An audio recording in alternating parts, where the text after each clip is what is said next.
Hello বন্ধুরা, আসসালামু আলাইকুম। আশা করি আপনারা ভালো আছেন। আলহামদুলিল্লাহ, আমি মোশাররফ নূর। আমি আসছি যাত্রাবাড়ি শহীদ ফারুকের একটা হোটেলে নাস্তা খেতেছি। দেখতে ছোট্ট একটা বাবু, তার ফুটফুটের চেহারা, কিন্তু সে একটু মুখটা মলিন। বাবু, তোমার মুখটা মলিন কেন? কী হয়েছে তোমার? গ্রাম থেকে ঢাকা আসছো কেন? তোমার বাবা নাই?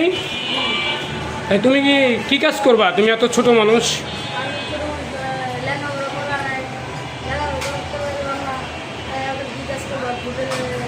লেখাপড়া করতে পারো নাই, তার জন্য হোটেলে কাজ করবা?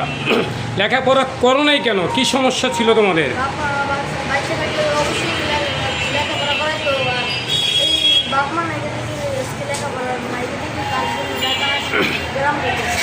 ও, তোমার বাবা মারা গেছে?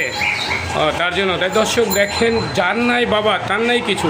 কারণ বাবা থাকলে এরকম একটা ফুটফুটের চেহারার ছেলে কিন্তু আজকে কাজ করতে হতো না, অবশ্যই সে লেখাপড়া করতো। তাই ওনার বাবা নাই দেখেই কিন্তু সে লেখাপড়া করতে পারে নাই, তার জন্য আজকে হোটেলে কাজ করতেছে। যারা নাকি এই ধরনের ছেলেরা অনেক কষ্ট হয় যাদের বাবা না থাকে, আর যাদের ভালো আছেন বাবা আছে, তারা কিন্তু তোমরা লেখাপড়া করবো। বাবা, লেখাপড়া ছাড়া যদি তোমরা কাজ করতে চাও তাহলে কিন্তু ভালো কোনো কাজ করতে পারবে না, এরকম হোটেলে কাজ করতে হইব। কারণ পড়ালেখা করলে ভালো একটা পজিশনে যাইতে পারবা।